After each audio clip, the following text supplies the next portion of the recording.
Bonjour les amis. Alors pourquoi moi aussi je vais céder? Je vais m'offrir le X106 de Fuji.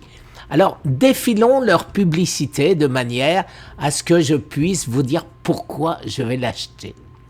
Alors bien sûr d'abord parce qu'il est splendide. Il est vraiment bon, c'est un appareil qui ressemble au Leica d'origine, c'est un appareil qui fait la pige au Leica Q3, il ne coûte que 1600 $ contre 6000 et quelques pour le Leica, il a 40 millions de pixels, plus que le R7 qui est aussi un APS-C et qui n'a que 33 millions de pixels, il a une taille toute petite, comme un peu le Canon M6, qui hélas ne se fait plus, qui était vraiment compact, facile, tout petit, tout comme ce Fuji X106. Alors défilons. Alors d'abord en noir et en chromé. Personnellement, je le préfère en chromé parce que c'est la couleur des Leica d'origine, les amis. Le seul, l'unique, le X100V qui a été hors vente pendant très longtemps. Et aujourd'hui, ce serait ridicule de s'offrir le X100V alors que vous pouvez avoir le 6. Regardez comme il est beau là en dessous. Là, waouh, quel appareil. Alors les amis, continuons. Alors d'abord, 40 millions de pixels. Il est léger, il est portable, voilà. Alors, c'est la classe. C'est la classe, c'est ridicule, mais c'est comme ça. C'est la classe d'avoir un appareil comme ça autour du cou. Ça va être beaucoup plus classieux, si je peux parler comme ça, que d'avoir n'importe quel appareil, même un Sony haut de gamme, voilà, que personne ne connaît. Alors que celui-ci, si je devais comparer avec le monde de la joaillerie ou de la montre, je dirais que c'est la Rolex, les amis. C'est la Rolex, c'est la Daytona. C'est la Daytona, c'est un effet mode, c'est un objet superbe qui vaut aussi bien par sa qualité que pour son design élégant. Légèreté, haute performance, oui, tout à fait.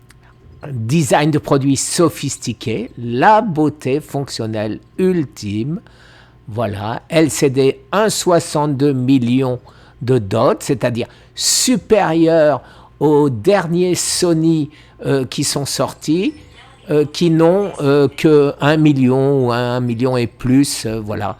C'est la même chose au point de vue luminosité qu'un Lumix S5, pardon.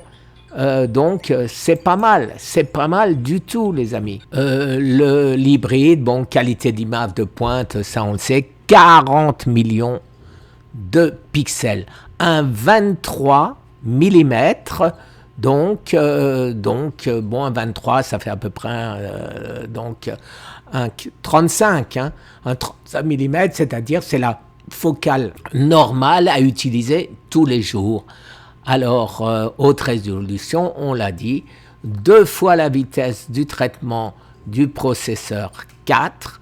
Donc, voilà, il n'y a rien à dire. Simulation de film, voilà, donc ça, c'est quelque chose que Fuji aime, et effectivement, et c'est là où il s'attaque directement, d'après moi, à Leica, puisque Leica, c'était quoi? Leica, c'est le noir et blanc, c'est l'effet de grain, c'est l'effet chromé, c'est l'autofocus à détection de sujet qui est certainement encore meilleur qu'un Leica. Algorithme AF, remise à jour, la luminosité standard à 125 ISO, c'est parfait, 6,2K à 30 images secondes en 4:2 10 bits, c'est-à-dire que vous faites de la vidéo de superbe qualité, la même qu'un Lumix S5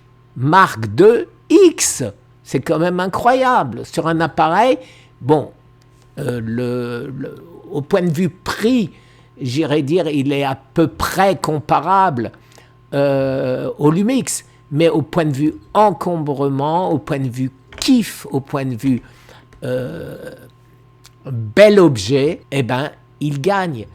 Celui qui va s'acheter cet appareil, ce sera aussi par snobisme, en plus de la qualité. Alors, les accessoires, bon, ça on les connaît, hein, c'est-à-dire les convertisseurs. Donc, vous pouvez mettre un convertisseur grand angle, un convertisseur télé. Il ne faut pas se mentir, on perd en qualité en mettant le convertisseur.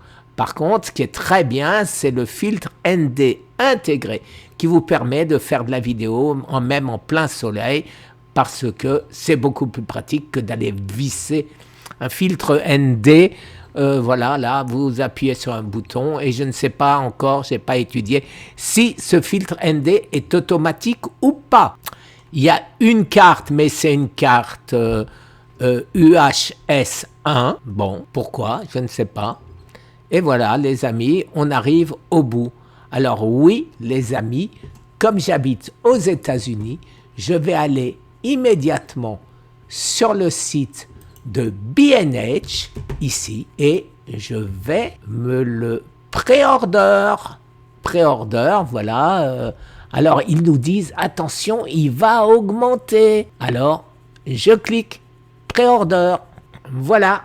Merci les amis, je vous souhaite une excellente journée et franchement, il n'y a pas beaucoup d'appareils qui me tentent comme cet appareil m'a tenté dès sa sortie, alors qu'en gros, pas grand monde l'a déjà apprécié. On connaît la qualité des Fuji. Là, ça ne me dérange pas trop parce que ça ne me fait pas rajouter une gamme d'objectifs en plus, hein, puisqu'il n'y a pas, et ça me ramène des années et des années plus tôt, quand j'étais en possession de mon Leica M2, que j'ai toujours regretté d'avoir vendu. Merci les amis, très très bonne journée. Faites-vous plaisir, bonne journée.